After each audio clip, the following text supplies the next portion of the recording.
பர்திமேயு சுவிசேஷ ஊழியங்கள் வழங்கும் நற்செய்தி நேரம். தேவ செய்தி பாஸ்டர் ஆர். அகஸ்டின். இந்த நாளில் உங்களோடு நான் பேசி வருகிறேன். ஆண்டவருடைய வார்த்தை, அவருடைய கிரியை, அவருடைய வேலை அபூர்வமானது. அநேக நேரங்கள் அது நமக்கு தெரியலை. நாம் சொல்கிறோம், நானும் தான் ஜெபம் பண்ணி பார்க்குறேன், எவ்வளவோ கூட்டங்களுக்கு போய் பார்க்குறேன், ஆனால் எனக்கு ஒரு அபூர்வமான காரியம் நடக்குமா அப்படின்னு கேட்கலாம். இந்த அபூர்வமான காரியம் நடக்கணும்னா நீங்களும் நானும் என்ன செய்யணும்? அதுக்கு ஒரு காரியத்தையும் கர்த்தர் வைத்திருக்கிறார்.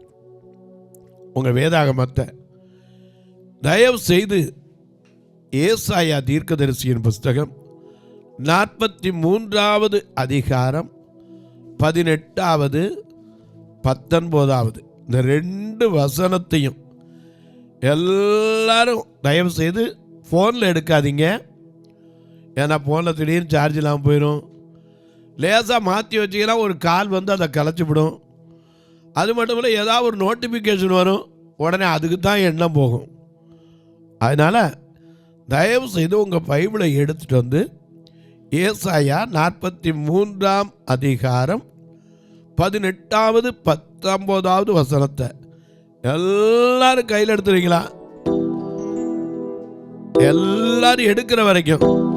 அதிசயங்கள் செய்கிற பேர் அருகில் இருக்கிறார், அற்புதங்கள் செய்கிற பேர் அருக்குள் வசிக்கிறார். அதிசயங்கள் செய்கிற பேர் அருகில் இருக்கிறார், அற்புதங்கள் செய்கிற பேர் நமக்குள் வசிக்கிறார்.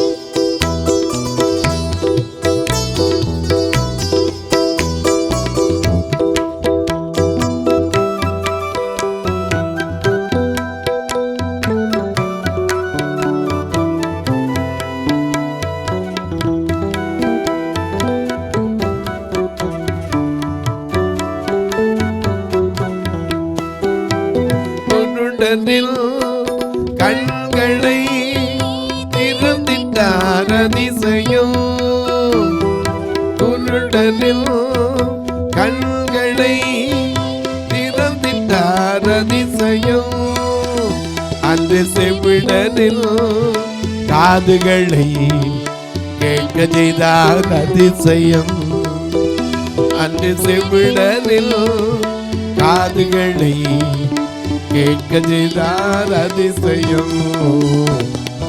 அதிசயங்கள் செய்கிற பேர் அருகில் இருக்கிறார், அற்புதங்கள் செய்கிற பேர் நமக்குள் வசிக்கிறார்.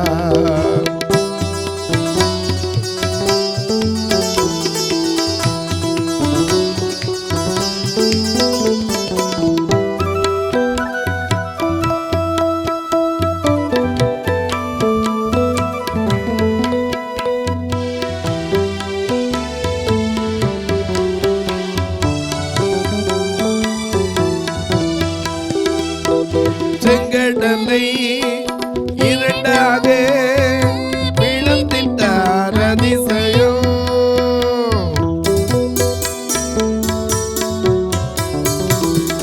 செங்கடலை இரண்டாக பிளந்திட்டார் அதிசயம், அன்றையோதானே ஒன்றாக குவித்திட்டார் அதிசயம், அன்றையோதானை ஒன்றாக குவித்திட்டார் அதிசயம். அதிசயங்கள் செய்கிற பேர் அருகில் இருக்கிறார், அற்புதங்கள் செய்கிற நமக்குள் வசிக்கிறார்.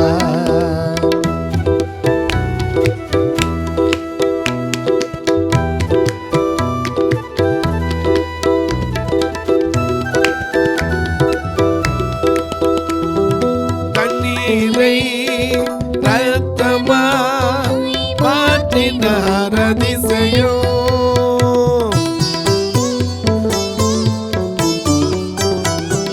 கண்ணீரை ரத்தமா மாற்றினார் அதிசயம். வெறும் தண்ணீரை காட்டரசமாய் மாற்றினார் அதிசயம். வெறும் தண்ணீரை காட்டரசமாய் மாற்றினார் அதிசயம். அதிசயங்கள் செய்கிறவர் அருகில் இருக்கிறார். அற்புதங்கள் செய்கிறவர் நமக்குள் வசிக்கிறார். எல்லாம் எடுத்துருப்பீங்க. ஏசாயா 43:18-19. முந்தினவைகளை நினைக்க வேண்டாம். அநேக நேரம் நாம் அபூர்வமான காரியத்தை அனுபவிக்க முடியாது. என்ன தெரியுமா? எப்போவோ நடந்தது என்ன செய்வோம்? இன்னும் வச்சு நடந்துருச்சே நடந்ததை மறக்க பாருங்க. முந்தினவைகளை நினைக்க வேண்டாம்.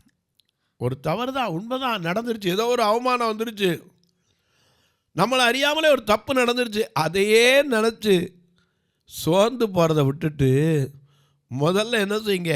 முந்தினவைகளை நினைக்காதீங்க. அது மட்டும் இல்ல, பூர்வமானவைகளை சிந்திக்கவும் வேண்டாம். இதோ நான் புதிய ஆண்டவர் நேற்று வரைக்கும் இருந்தது போட்டும்.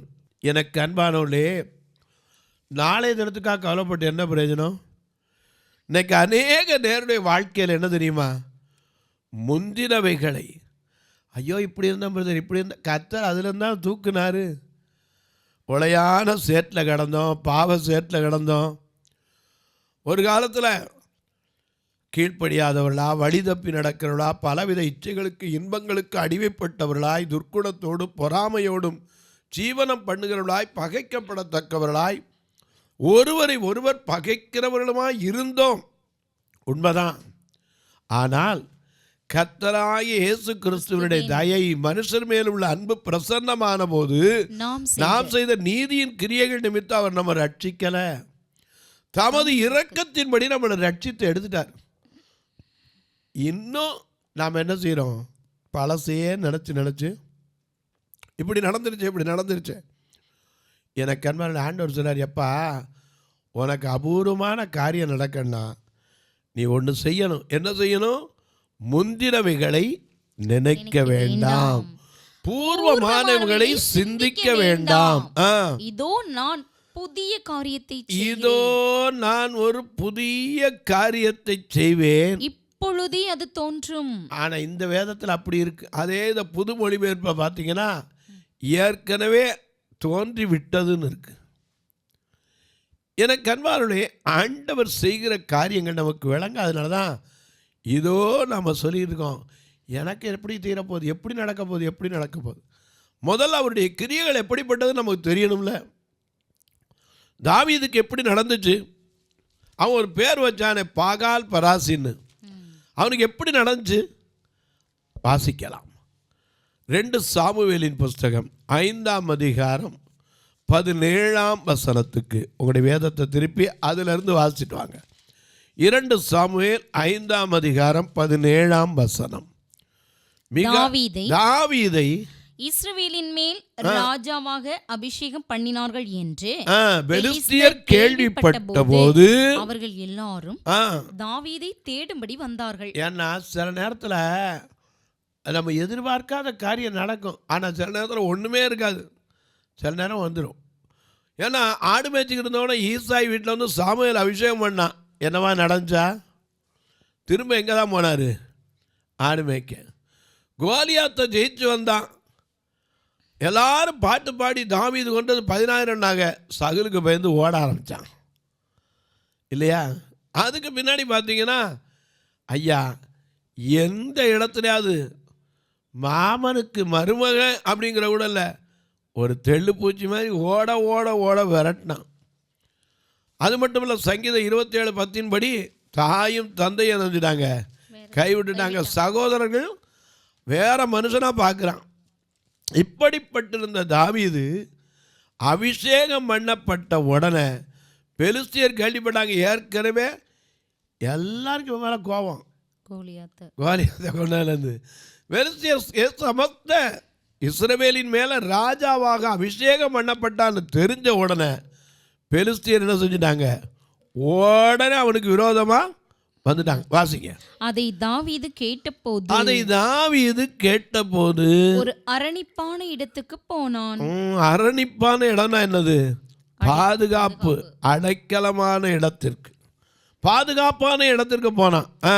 பெலிஸ்தரோ வந்து ரெப்பாயிம் பள்ளத்தாக்கிலே பரவி இருந்தார். ரெப்பாயிம் என்றால் ராட்சசருடைய பள்ளத்தாக்கு. ஏன்னா யோசுவா 15:8 வாசிச்சுட்டு இங்கே வாங்க, உங்களுக்கு விளங்கும்.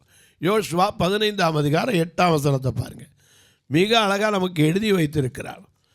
யோசுவாவின் புஸ்தகம் 15 அப்புறம் எபூசியர் குடியிருக்கிற எருசலேமுக்கு தென்புறமாய் இன்னோமுடைய குமாரனின் பள்ளத்தாக்கை கடந்து வடக்கே இருக்கிற ராட்சதருடைய பள்ளத்தாக்கின் கடைசியில் மேற்காக இன்னும் பள்ளத்தாக்கின் முன்னிருக்கிற மலையின் சிகரம் மட்டும் ஏறி போய், அந்த ராட்சசர் பெலிஸ்தியர் பார்க்கறதுக்கு எல்லாரோட உயரம்.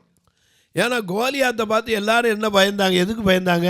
அவனுடைய உயரம், அவனுடைய தோற்றம், அவனுடைய பேச்சு, அவனுடைய ஆயுதங்கள் எல்லாத்தையும் அவன் பிடிச்சிருக்கிற கேடை எவ்வளவு எடை இருந்துச்சு. அவன் அமைஞ்சிருக்கிற கவசம், தாவீதுக்கு கொஞ்சம் கவசத்தை போட்டு பார்த்தா இது நமக்கு சரி வராதுப்பா, நம்ம எப்பவும் போல இருந்தால் தான் சரி வரணும். சிலருக்கு நார்மலாக செய்கிற காரியத்தை கூட ஏதாவது போட்டால் செய்ய முடியாது. சில நேரம் இந்த கண்ணாடி போடுறதுக்கு பாருங்க, எல்லாருக்கும் அது பழகிடும். ஏன்ட்ட சிலர் கேட்பாங்க, இந்த கண்ணாடி போட்டால் என்ன, கூலிங் கிளாஸ், ஏன்னா கண்ணாடி போட்டால் அன்ஈஸியாக ஃபீல் பண்ணுவேன். அப்படி இல்லாமல் இருந்தால் தான் நான் பாட்டில் இயற்கையாக உட்காந்துருப்போம். சில காரியங்கள் நமக்கு அது ஒத்து வரல. இங்கே பார்க்குறோம், அழகாக நமக்கு எழுதி வச்சுருக்கார்.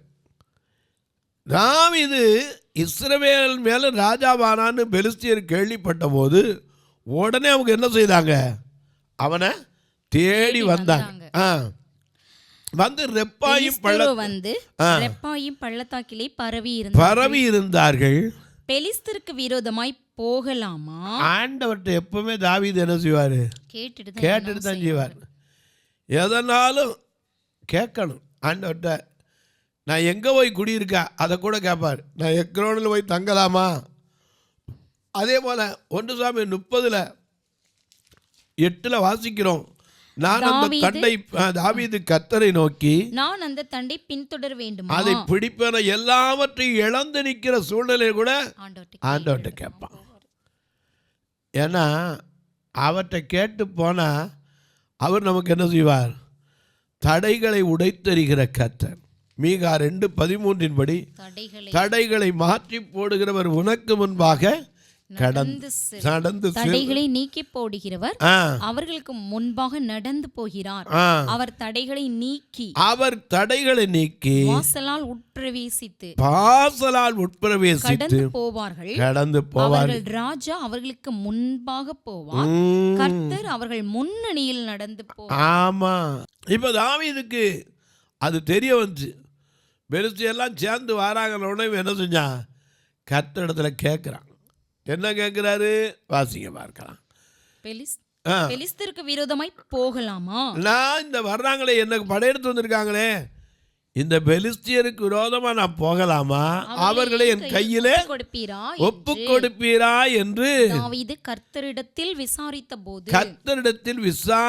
போது கர்த்தர், போ, நீ போ, பெலிஸ்தரை உன் கையில் நிச்சயமாய் ஒப்பு கொடுப்பேன் என்று தாவீதுக்கு சொன்னார். தாவீது பாகால்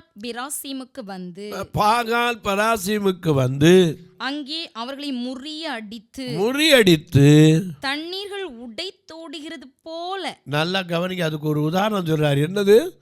தண்ணீர் இன்னைக்கு உடைஞ்சு ஓடினா எல்லையே அது கிடையாது, அடைச்சி எவ்வளோ வைக்க முடியாது.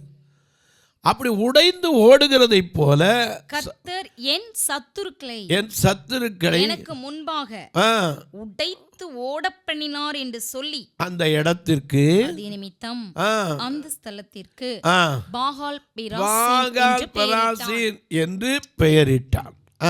அங்கே பெலிஸ்தர் தங்கள் விக்கிரகங்களை விட்டு ஓடி நல்லா கவனிங்க. முதல் சண்டையில எல்லாத்தையும் விட்டுட்டு ஓடி போயிட்டான். இவரு பாவம் உடனே கர்த்தர் எனக்கு எல்லாம் செஞ்சு முடிச்சாரு, அந்த இடத்துக்கு பேரே வச்சுட்டார். ஆனால் அடுத்த நாள் என்ன செஞ்சுட்டான் வாசிங்க. பாகால் பெராசீம் திரும்பவும் வந்து திரும்பவும் அதே ரெப்பாயும் பள்ளத்தாக்கில் வந்து இறங்கினார்கள். தாவீது கர்த்தரிடத்தில் விசாரித்ததற்கு இப்பவும் போய் கர்த்தரிடத்தில் விசாரிக்கிறான். ஐயா நான் போலாமா, ஒப்பு கொடுப்பீங்களா? அவர் நீ நேராய் போகாமல் நேரா போயிடாத. பின்னாலே கோலியாத்திட்ட போகும்போது எப்படி சொன்னா, நான் உனக்கு நேரா யாரை நம்பி வரேன், கர்த்தர். ஆனா இப்ப எப்படி போகாத, உம்மாலே நான் ஒரு சேனைக்குள் பாய்வேன், உம்மாலே நான் ஒரு சேனைக்குள் பாய்வேன், மதிலை தாண்டிடுவேன், மதிலை தாண்டிடுவேன், உம்மாலே நான் ஒரு சேனைக்குள் பாய்வேன், உம்மாலே நான் ஒரு சேனைக்குள் பாய்வேன், மதிலை தாண்டிடுவேன், மதிலை தாண்டிடுவேன். ஐயா ஸ்தோத்திரம், இசையா ஸ்தோத்திரம், ஐயா ஸ்தோத்திரம், இசையா ஸ்தோத்திரம். ஐயா உம்மாலே நான் ஒரு சேனைக்குள் பாய்வேன்னு நேர வாயிறாளு. ஏன்னா அவருக்கு தெரியும், எனக்கு ஆண்டவர் எப்போது தேடுறவன், கர்த்தரை முன்வைத்து ஓடுறவன். இவன் சொல்கிறான், உம்மால நான் ஒரு சேனைக்குள் பாய், உம்மால ஒரு மதுரை தாண்டுவேன் எல்லாம் கத்த. ஆனால் 2ஆம் முறை வந்தபோது கர்த்தர்கிட்ட போய் கேட்டான். என்ன கேட்டான்?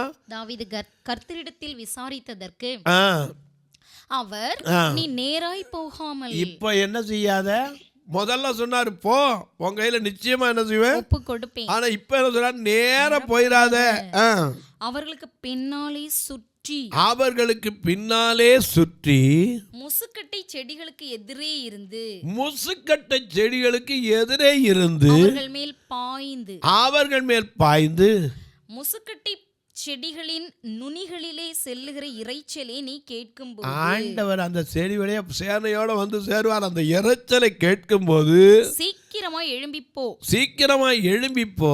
அப்பொழுது பெலிஸ்தரின் பாளையத்தை முறிய அடிக்க கர்த்தர் உனக்கு முன்பாக புறப்பட்டிருப்பார். ஏற்கனவே ஆண்டவர் முன்னாடி வந்து நிற்பாரு, நீ எங்க நிற்ப, பின்னாடி தான் நிற்ப. ஏன்னா அவர்தான் காரியத்தை வாய்க்க பண்ணுகிறவர்.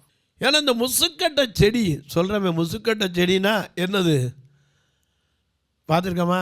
இந்த முசுக்கட்டை செடியில் பார்த்தீங்கன்னா பார்க்குறதுக்கு மரமாக தெரியும், பப்பாளி மாதிரி, அதில் ஒன்றுமே இருக்க குளம் தான் இருக்கும். இந்த இலைகள்லேருந்து பார்த்தீங்கன்னா அப்படி கண்ணீர் வடிக்கிற மாதிரி, அந்த இலையை ஒடிச்சா பப்பாளிலேருந்து இப்படி பால் வடிது, அது மாதிரி இதுலேயும் வடியும்.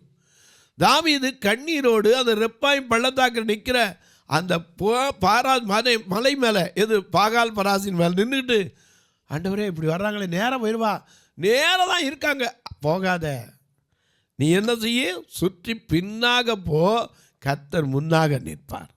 நீ அங்கே பின்னாடி போய் அந்த இறைச்சலுக்கு காத்துரு. ஏன்னா முசுக்கட்டை செடியினுடைய நுனியில் இறைச்சலை கேட்ட பின்னாடி நீ பாய்ந்து போ, அங்கே வெற்றி கிடைக்கணும். ஏன்னா இந்த காரியத்துக்கு பின்னாடி ஒருத்தனும் வரவே இல்லை. யாரை தேடி? 1 நாளாகமம் 14 வாசிக்கும்போது தாவீதின் கிரியைகளை கேட்டு 1 நாளாக வாசிக்கும்போது நம்ம அழகாக எழுதி வச்சிருக்கார். 14ஆம் அதிகாரம் 7ஆம் வசனத்தை பாருங்க. என்ன சொல்றாரு? இந்த அவன் தாவீதினுடைய கீர்த்தியை எல்லாரும் கேட்டு தாவீது சமஸ்த இஸ்ரவேலின் மேலும் ராஜாவாக அபிஷேகம் பண்ணப்பட்டதை பெலிஸ்தர் கேள்விப்பட்ட போது பெலிஸ்தர் எல்லாரும் தாவீதை தேடும்படி வந்தார்கள். அதை தாவீது கேட்டபோது இதே சம்பவம் தான் எழுதப்பட்டிருக்கு. அவர்களுக்கு விரோதமாக புறப்பட்டான். பெலிஸ்தர் வந்து எப்பாயிம் பள்ளத்தாக்கிலே பரவி இருந்தார்கள். கர்த்தர் நம்ம கேட்குறான், நான் நேரம் போகலாமா? போப்பா, நேரம் போ, உன் கையில் ஒப்பு கொடுப்பேன். அடுத்த ட்ரிப் கேட்குறான், நீ பின்னாடி போய் வெற்றி கண்ட இந்த கீர்த்திய அந்த சமஸ்த இஸ்ரவேலர் கேட்டபோது பெலிஸ்தியர் அதுக்கப்புறம் யாருமே என்ன செய்யலை. அவனுடைய தாவீதுடைய கீர்த்தியை கேட்ட பின்னாடி ஒருத்தனும் வரல. ஏன் சொல்கிறேன்? ஆண்டவர் செய்கிற காரியம் வித்தியாசமாக இருக்கும். நான் கொஞ்சம் யோசித்து பார்த்தேன், இந்த முசுக்கட்டை செடி இருக்க, இதுக்கு நேரம் ஏன் நிற்க சொல்கிறாரு? இந்த முசுக்கட்டையில் என்ன விசேஷம் இருக்கும்? இந்த முசுக்கட்டை செடியில் தான் பட்டுப்புழு வளர்ப்பதற்கு என்ன செய்வாங்க, அதிகமாக பயன்படுத்துகிற இடம். அது மட்டும் இல்லை, இந்த முசுக்கட்டை செடியில் வாழ்கிற அந்த சின்ன சின்ன புழுக்க தான் இன்றைக்கி பட்டாடைகளுக்கு அந்த புழுவாக வருது. அதுக்கு திங்கிறது தான் மல்பெரி இலையை கொண்டாந்து போடும். ஆனால் இந்த முசுக்கட்டை செடியில் பார்த்திங்கன்னா அப்படி அந்த முள் அடிக்கும், அப்படி ஒன்றுக்கு மோதி அந்த காய் கூட முள்ளாக இருக்கும். அதுலேருந்து பார்த்திங்கன்னா லேசாக ஒரு இலையை ஒடிச்சிங்கன்னா அப்படியே அதாவது அப்படியே ஒயிட்டாக ஒரு அப்படியே ஷார்ப்பு வாங்கல, அந்த இலையினுடைய சத்து, அந்த தாவரத்தினுடைய சத்து, அந்த ஷார்ப்பாக ஒயிட்டாக அப்படி வரும். அது பார்க்க கண்ணீர் வடித்த மாதிரி. இன்றைக்கி சொல்கிறேன், நமக்குள்ளே நடந்ததை நினச்சி கண்ணீர் விட்டுக்கிட்டு இருக்கோம். கண்ணீருக்கு கணக்கு வச்சுருக்கார். நம்ம அழுகை நிப்பாட்டம் தான் அந்த கணக்கே பார்ப்பார். அநேக நேரம் நினச்சி நடந்துக்கோ. அதான் இங்கே சொல்கிறார், பூர்வமானவைகளை என்ன செய்யாத, சிந்திக்காத, முந்தினவைகளை நினைக்கவே வேண்டாம், சிந்திக்க வேண்டாம். ஆண்டவர் இன்னைக்கும் சொல்கிறேன், உங்கள் வீட்டில், உங்கள் குடும்பத்தில், உங்கள் தொழிலில், உங்களுடைய வேலை ஸ்தலத்தில் புதிய காரியம், அதுவும் எப்படி இருக்கும்? அபூர்வமான காரியம். புதிய காரியத்தை செய்வது அது இப்பொழுதே, எப்போவோ இல்லை, இப்போவே ஆரம்பிச்சிருக்கு. நாம் என்னைக்கு ஜெபம் பண்ண ஆரம்பித்தோமோ அன்னைக்கே என்ன செஞ்சிடும், ஆண்டவர் பணத்திலிருந்து ஜெயத்தை அனுப்புவார். வந்து சேர்றதுதான் நாளாகும். ஏன்னா தானியல் ஜெபிக்க தொடங்கின நாள்லேருந்து 21 நாள் கழித்து தான் யார் வந்தா? தூதன் வந்து காபிரியல் வந்தான். ஏன்னா இடையில யார் தடுத்தா? அங்கே சண்டை ஓட்டி இடையில நினைச்சுக்கிட்டு தான் தடுத்துக்கிட்டு இருந்தான். எவ்வளோ போராடி வந்தான். நன்மையான எந்த ஈவும் ஆண்டவர் தான் தரா. நாம பாடல, நன்மையான ஈவுகளை தேவாதி தேவன் தந்தார். நன்மையான ஈவுகளை தேவாதி தேவன் தந்தார். யாரை சேவிப்பாய் என்பதை என்றே தீர்மானம் செய்வார். யாரை சேவிப்பாய் என்பதை என்றே தீர்மானம் செய்வார். நானும் என் வீட்டாருமோ என்றால் கர்த்தரையே சேவிப்போம். நீயும் சேவிப்பாயா? நீயும் சேவிப்பாயா?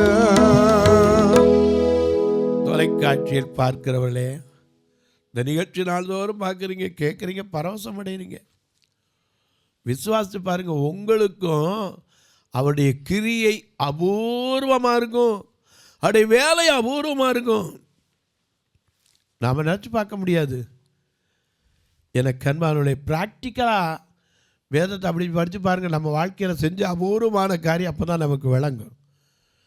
ஏன் நமக்கு நடக்கலைன்னா, நாம் முன்னாடி உள்ளதை நினச்சி எப்போமோ நடந்துச்சு இன்னைக்கு வரைக்கும் மனசில் வச்சுக்கிட்டு இனிமேல் எனக்கு என்ன நடக்க போகுது, எல்லாம் நடந்துருச்சுன்னா நடந்ததை நினைக்காத. கர்த்தர் புதிய காரியத்தை செய்ய போகிறார். தொலைக்காட்சியில் பார்க்குற நீங்கள் ஒரு வார்த்தை இதுக்காக ஜெபம் பண்ணுங்க. கர்த்தர் ஏவினால் நீங்களும் ஒரு நாள் நிகழ்ச்சியை தாங்கலாம். இப்படி 30 மாதம் முழுக்க பிரச்சனை இல்லை. அதே போல் உங்கள் பிறந்த நாள், திருமண நாள் போன்ற நல்ல நாட்களில் அந்த பார்வையற்ற மக்கள் சபை 2 சபை இருக்குது. மதுரையில் ஒன்று, திருநெல்வேலியில் ஒன்று. நீங்களும் வந்து பார்க்கலாம்.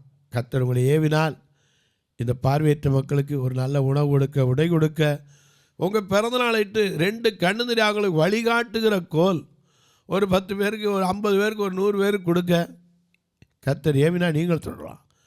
ஒருவேளை இல்லையா, என்னால் முடிஞ்ச காணிக்க பண்ணும், ரைட், எதுனாலும் சரி, ஆண்டவர் ஏவுகிறபடி எப்படி தொடர்பு கொள்ள? இதில் 2 ஃபோன் நம்பர் வரும். அது மட்டும் இல்லை, QR கோடும் உங்களுக்கு இருக்கும்.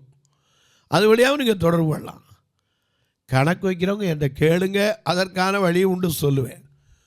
தபால் வழியாக தொடர்பு கொண்டவங்களுக்கும் போஸ்ட் பேங்க் அக்கௌண்ட் உண்டு. 36 35 38 89 63. இது வழியாக நீங்கள் எந்த போஸ்ட் ஆஃபீஸ்லேருந்து எந்த கமிஷனும் கட்டாமல் இந்த அக்கௌண்ட்டுக்கு பணம் கட்டலாம். அது மட்டும் இல்லை, உங்கள் ஜெபக்காரியம் எது இருந்தாலும் காலை 10லேருந்து 5 மணிக்குள்ளே தாராளமாக சொல்லலாம்.